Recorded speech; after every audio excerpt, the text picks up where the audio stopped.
First, click on Environment Management. Click on New Browser. Select Platform. Select the proxy type as your own network.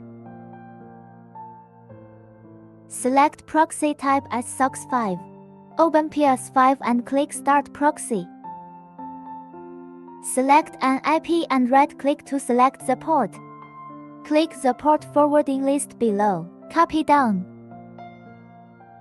Paste what you just copied. Click to check network. Click Save.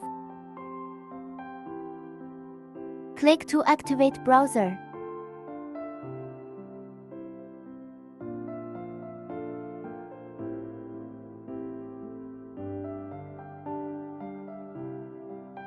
It's set up now. Now it is the same as the client's IP.